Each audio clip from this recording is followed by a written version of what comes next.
لە هۆڵی تەوار لە شاری سلێمانی بامەدەبوونی کەسوکار و هاوڕێ و هاوسەنگەرانی چلەی ماتەمینی پێشمەرگە و کادری دێرینی نێو ڕیزەکانی یەکێتی نیشتیمانی کوردستان قانع مارف سعید ناسراو بە قانع مۆریاسی بەڕێوەچوو لا ڕەوڕەسمەکەدا جگە لە ساتێک وەستان بۆ گیانی شەیدانی کوردستان و داگیرساندنی مۆم بۆ یادی چلەی قانع مۆریاسی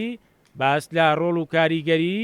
ئەو کادر و تێکۆشەرە دێرینەی نێوڕیزەکانی یەکێتی نیشتیمانی کوردستان کرا بۆ خزمەتکردنی گەل و نیشتیمانەکەی و ئازادی و سەرفرازی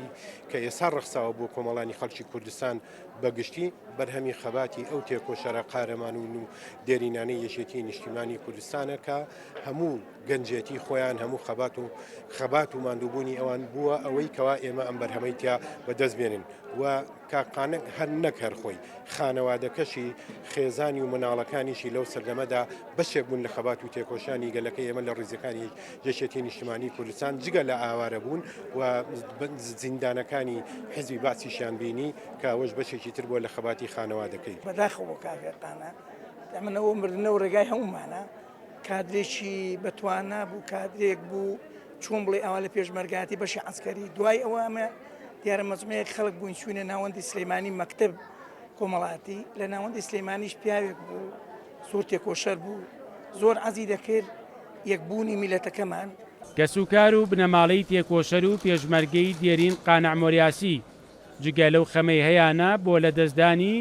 یەکێک لە پیاوە ماندۆکانی ڕێگەی خەباتی کوردایەتی ئاماژە بۆ دەکەن خەبات و کاروانەکەی قانع مۆریاسی درێژە پێدەدەن و لە تێکۆشان بەردەوام دەبن تا ئەو کاتەی خەون و ئومێدەکانی قانع مۆریاسی و سەرجەم شەیدانی ڕێگەی خەباتی کوردایەتی بەدی دێت. باوکم هەمیشە فێری ئەوەی کردوین کە ئێمە بە دروشمی مام ناسراوین ئێمە هەموو کات لەسەر ڕێبازی بەڕێز مام جەلال بین و هەموو کات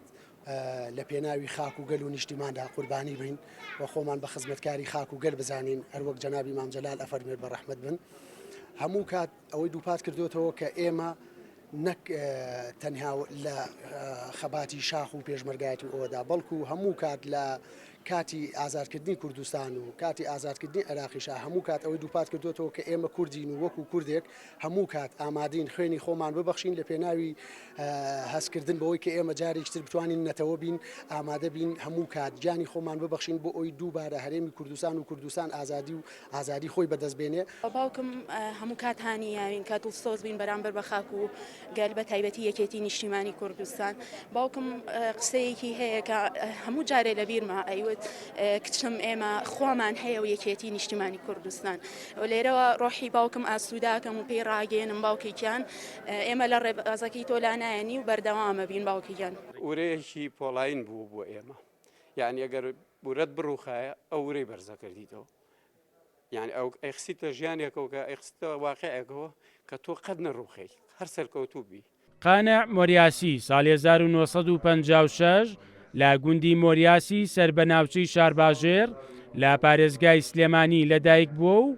بەشداری لە شۆڕشی ئەیلول و شۆڕشی نوێدا کردووە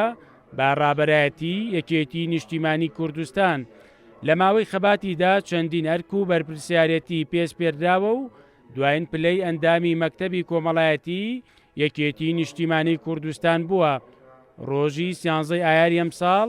بەهۆی نەخۆشی لە شاری سلێمانی کۆچی دوایی کرد.